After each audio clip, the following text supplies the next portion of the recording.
Pourquoi est-ce que j'ai choisi la nutrition et l'accompagnement? En fait, c'est vers 2013-2014 que je me suis vraiment intéressé à l'alimentation. Je ne sais pas pourquoi.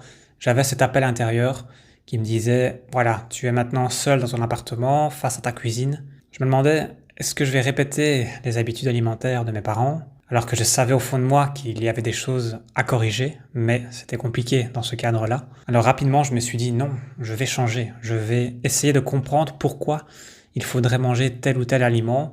En fait, je me suis vraiment posé toutes les questions de base. À quoi servent les vitamines? Où est-ce qu'on les trouve? Et dans quelle proportion il faut les consommer? C'est vraiment le départ de tout. Donc forcément, j'ai remis beaucoup de choses en question. Alors j'ai lu des livres, j'ai suivi pas mal de vidéos sur Internet à ce moment-là, mais en 2014, c'était encore le début. Il n'y avait pas encore beaucoup de contenu, mais heureusement, j'étais tombé sur des contenus qui se contredisaient un petit peu déjà. Donc ça m'a évité de tomber dans des dogmes, dans des choses vraiment strictes. Mais ça m'a permis de tester des choses aussi. J'ai découvert l'intérêt de manger plus de crudités, de faire des jus de légumes, de consommer un peu plus de poisson, de limiter la viande, de limiter le pain. Alors, il y a des choses que j'ai boycottées pendant plusieurs mois. Il y a des choses que j'ai remplacées. Je me souviens encore, à un moment donné, je ne mangeais plus de viande, mais j'achetais des produits véganes, protéinés, emballés dans du plastique, comme du tofu, mais même pas du tofu fermenté, c'était du tofu assaisonné dans du plastique avec du gras, c'était super mauvais pour la santé. Du seitan, bourré de gluten. J'ai fait ces erreurs-là, mais assez rapidement, je me rendais compte que au niveau digestif, c'était pas terrible, et au niveau satiété non plus. J'avais assez vite faim après, et je n'avais pas beaucoup d'énergie non plus. Donc, j'ai testé les choses. Par contre, mes premiers jus de légumes, je m'en rappelle encore, ça m'a vraiment fait une espèce de douche interne. J'avais un regain d'énergie incroyable. Je crois que les premiers jus de légumes ont été bénéfiques pour moi, mais j'ai quand même fait des erreurs à ce moment-là. Je mettais trop de carottes, je mettais trop de pommes, donc clairement j'avais un jus hyper sucré qui me faisait péter la glycémie au plafond. C'était pas top. Mais voilà, j'ai fait mes expériences et heureusement, je me suis rendu compte assez vite de ces choses-là, de ces petites erreurs, et je n'ai pas fait ça pendant des années. J'étais en recherche, donc forcément, je modifiais régulièrement mes habitudes. Alors je reviens à la question, pourquoi est-ce que j'ai choisi la nutrition et l'accompagnement? Parce que c'est pour moi la première étape qui m'a vraiment changé en tant que personne. C'est l'alimentation. Plus je mangeais sainement, c'est assez large quand je dis ça, mais on va dire que je mets des guillemets, eh bien j'avais moins de brouillard mental, j'avais plus de clarté mentale justement, j'arrivais à mieux réfléchir, à mieux comprendre, à prendre du recul sur ce que je comprenais comme information. Bref, il y avait un changement intérieur qui se propageait et ça m'a ouvert d'autres possibilités. Je passais de plus en plus de temps à m'informer dans la nutrition, mais aussi sur d'autres sujets. Le développement personnel, le développement spirituel, le bio, plein de nouvelles thématiques se sont ouvertes à moi. J'ai commencé donc à reprendre goût à la lecture en lisant des livres qui m'apportaient de la valeur et pas juste des histoires sans but réel derrière, à part du divertissement. J'étais plus attiré par l'apprentissage, par le fait de voir les choses autrement, d'élargir ma vision du monde. Donc pour moi, c'est vraiment la nutrition qui a été le point de départ par rapport à mes prises de conscience diverses et variées. Et pourquoi l'accompagnement? Parce que j'ai toujours aimé rendre service, j'ai toujours aimé me rendre utile, faire le bien autour de moi, faire sourire, faire plaisir. C'est juste que je n'ai pas toujours eu beaucoup l'occasion de le faire. Et donc je me suis dit, ben voilà, si je me passionne autant pour la nutrition, si je passe autant de temps à m'informer, autant faire une activité professionnelle. Et donc je me suis tout de même formé pour avoir un cadre quand même stable par rapport à mes diverses découvertes, mais j'étais quand même pas très loin de ce que j'ai appris. Mais j'ai quand même appris beaucoup de choses durant mes cursus, et ça, je ne le regrette absolument pas. Et ça m'a aussi permis donc de démarrer mon activité et d'accompagner des personnes pour aller vers une meilleure santé. Et c'est vraiment gratifiant en fait de pouvoir aider les personnes qui sont en quête de changement alimentaire, qui sont en quête d'une meilleure hygiène de vie, tout simplement.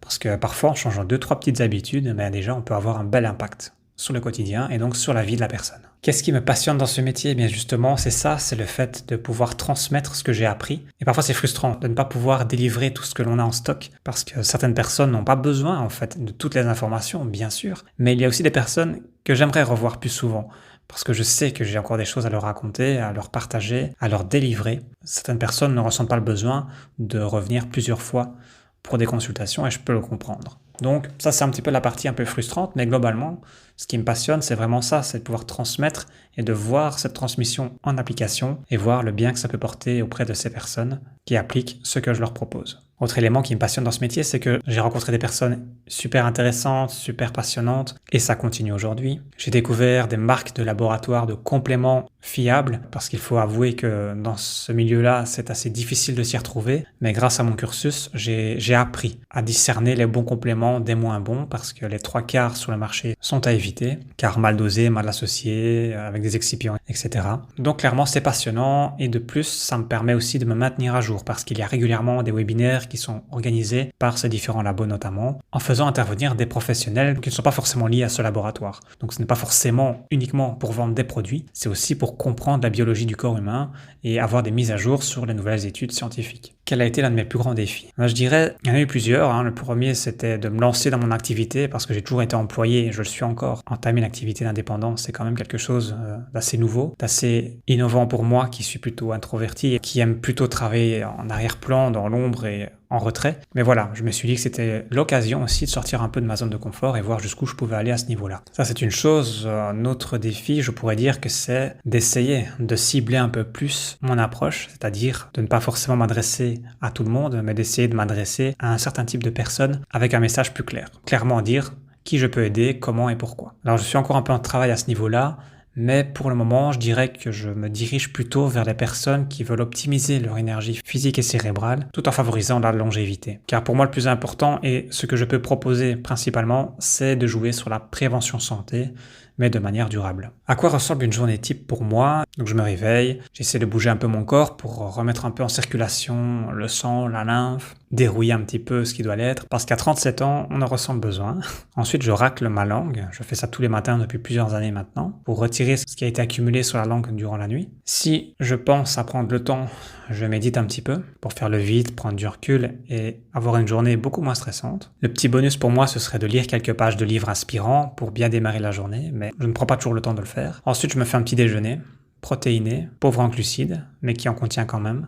Et puis je fais ma journée de travail d'employé qui se passe sur ordinateur, donc je suis assis la plupart du temps en journée. J'essaye malgré tout de me lever quelques instants pour faire du mouvement avec des bandes élastiques notamment. Ça permet de garder mon corps plus éveillé et de rester actif un peu plus pour la fin de journée, car une fois que je termine ma journée vers 16h30, soit je reste à la maison et je fais des activités de jardinage, de balade, etc.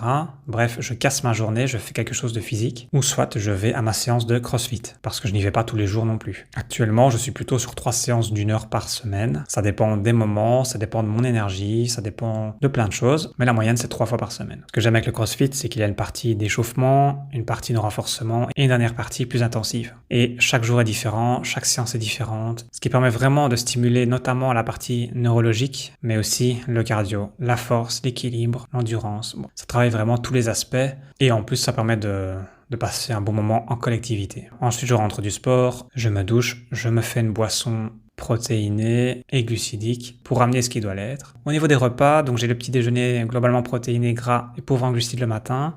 Plus ou moins la même chose le midi, mais je vais augmenter la part de glucides le midi si je sais que je fais du sport en fin de journée. Fin d'après-midi, environ 1h30 avant la séance de sport, je prends une collation. Généralement, c'est 1 ou 2 fruits et éventuellement une barre protéinée avec des aliments bruts à base de dattes par exemple. Je bois un peu d'eau, j'essaie de boire suffisamment la journée parce que pendant la séance, je bois très peu. Cela dit, s'il fait chaud, si je transpire beaucoup, je vais prévoir des électrolytes dans mon eau et comme ça, je vais pouvoir prendre des petites gorgées de temps en temps. Après ma séance, douche. Ensuite, je me fais un goûter gourmand. Parce que comme j'ai mangé complet matin et midi, en fin de journée, je ne mange pas beaucoup, je n'ai pas beaucoup d'appétit, mais je mange quand même. Mais alors, ça va être quelque chose plutôt comme un goûter gourmand, soit un porridge, donc des flocons sans gluten avec des noix, des graines, des fruits secs ou des fruits surgelés. Ce qui fait qu'après, il me reste ma soirée pour travailler sur mon activité de nutrition. Ça, c'est dans le cas où je n'ai pas de consultation. Bien entendu, si j'ai des consultations en fin d'après-midi, je n'irai pas au sport à ce moment-là et je ferai les consultations. Ça dépend un peu des jours, c'est pour ça que je suis assez flexible à ce niveau-là. Ou sinon, le soir, qu'est-ce que je fais? Soit j'écoute un webinaire pour me maintenir à jour, soit je prépare du contenu sur une thématique précise pour vous partager en vidéo ou en podcast, soit c'est une journée où je n'arrive pas à me concentrer parce que j'ai déjà eu une grosse journée qui a précédé. Dans ce cas-là, je lâche la pression et je me divertis un petit peu en écoutant un podcast ou une vidéo instructive, ou pourquoi pas regarder un épisode d'une série. Bien entendu, ça m'arrive aussi. En tous les cas, tous les jours, je me couche avant minuit, voire même avant 23h. Je diminue la luminosité. Et donc mon dernier repas, c'est vraiment vers 19h30 maximum. J'essaye vraiment de ne plus rien avaler après 20h pour vraiment laisser mon système tranquille et avoir digéré un maximum avant d'aller me coucher vers 22h, 22h30. Avant de me coucher, je fais toujours une petite séance d'étirement. Ça fait des années que je fais ça et ça me fait beaucoup de bien. Ça me permet d'entretenir ma mobilité. Comment je gère l'équilibre entre mon salariat et mon activité indépendante? Alors là, c'est une bonne question. C'est vrai qu'actuellement, je suis toujours à temps plein au niveau de mon salariat. Donc à ce niveau-là, j'ai des journées bien chargées, c'est vrai. Mais c'est pour ça que je prends des consultations uniquement en fin de journée ou le samedi en journée. Et en général, ça se passe bien puisque les personnes qui me consultent ont aussi des occupations en journée. Donc ce n'est pas vraiment un frein à ce niveau-là. Ce que j'essaye de faire, c'est vraiment de garder une petite zone tampon entre mes deux activités pour vraiment prendre de l'air, bouger et être au top pour la deuxième partie de ma journée, c'est-à-dire la soirée. Qu'est-ce qui me ressource quand je suis fatigué ou démotivé? Alors lorsque je suis fatigué, en général, c'est que j'ai besoin de dormir plus, donc je vais me coucher plus tôt, quitte à ne pas manger le soir. Et en général, un petit jeûne intermittent plus une bonne nuit de sommeil, ça me fait du bien. Au-delà de ça, je fais attention à mes apports en vitamine D, en vitamine C, en magnésium par exemple. Je vais aussi lever le pied sur le CrossFit parce que l'air de rien, ça peut fatiguer le système nerveux par moment. Donc même si j'aime bien sortir de ma zone de confort pour ça, je suis quand même attentif à mes ressentis. Et il y a des jours où je sens que c'est pas le moment d'y aller, donc je n'y vais pas. Je préfère me reposer un peu plus pour repartir de plus belle par la suite. L'idée pour moi, c'est vraiment la longévité, donc je ne dois pas forcément être tout le temps dans l'accélération des choses. J'aime bien aussi de ralentir, de prendre le temps, et c'est quelque chose de nécessaire en fait. Donc voilà, si je suis fatigué ou démotivé, clairement, je vais prendre du recul, je vais ralentir. Je vais me promener, je vais lire un livre, je vais faire des activités qui ne me demandent pas trop d'énergie en fait. Une fausse croyance que les gens ont sur moi. Alors une qui me vient en tête comme ça, c'est que on pourrait parfois croire que je suis impoli parce que je ne réagis pas ou je ne parle pas beaucoup, mais c'est pas du tout ça. En fait, c'est juste que je n'aime pas parler pour ne rien dire. Donc en général, quand j'ai quelque chose à dire, je le dis. Mais c'est vrai que parfois ça peut sembler étrange que je ne fais pas du bruit pour ne rien dire en fait. Ça c'est dans ma nature. Je suis plutôt quelqu'un de synthétique, de direct, et j'essaie de voir ça comme une qualité. Une petite habitude qui a changé ma vie. Il y en a beaucoup, mais celle qui me vient à l'esprit à l'instant, c'est parfois lors d'excès alimentaires ou lorsque j'en ressens le besoin, genre par exemple le samedi matin, je vais peut-être me lever 1 heure plus tard, et comme c'est le samedi matin et que oui, j'ai des choses à faire, mais rien de trop stressant ou fatigant, eh bien je vais en profiter pour prolonger mon jeûne intermittent nocturne. Et donc ça m'arrive souvent le samedi de ne pas manger avant midi, et je ne ressens même pas la faim, et ça se passe très bien, et j'ai même un regain d'énergie. Alors je ne le fais pas trop souvent parce que je suis quelqu'un qui perd vite du poids, mais ça me fait quand même du bien au niveau de la santé de faire une petite pause et de laisser mon corps faire ce qu'il a à faire. Et c'est aussi quelque chose que je pratique, et lorsque je commence à être un peu malade, eh bien j'optimise le jeûne, je vais me coucher un peu plus tôt, et en général, ça se passe très bien, je récupère beaucoup plus vite. Si je pouvais revenir en arrière, que dirais-je à moi-même il y a 10 ans? Mange plus et ne te prive pas de trop. Parce que c'est vrai qu'à cette période-là, j'étais un peu trop restrictif. J'étais vraiment en contradiction avec moi-même en fait. Je voulais améliorer ma santé alors que je n'avais pas spécialement de problème, à part que j'étais limite au niveau poids. Je pense que je faisais 53 kilos pour 1m76 et je faisais du sport en salle. Donc c'est clairement moins intense que le CrossFit, mais quand même, j'essayais de prendre un peu de masse musculaire tout en mangeant moins. Donc c'était compliqué en fait.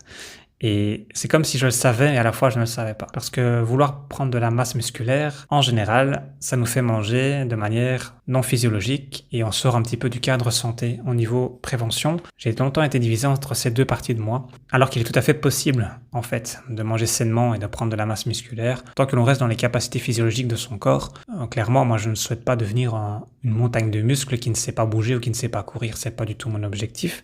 C'est pour ça que j'aime bien l'approche du CrossFit, ça nous permet de rester capable de faire plein de choses différentes et je me vois tout de même évoluer. Donc en 10 ans, j'ai quand même pris 10 kilos, principalement du muscle, donc je suis assez fier de ce côté-là. C'est que je me suis pas trop trompé dans ma voie, mais c'est vrai que les premières années, il y a 10 ans, forcément j'ai exploré, forcément j'étais pas toujours dans la bonne direction, mais heureusement j'ai su corriger cette trajectoire assez vite. Voilà, c'est tout pour les questions. Si vous avez d'autres questions, n'hésitez pas à me les laisser en commentaire et peut-être que je referai une autre session.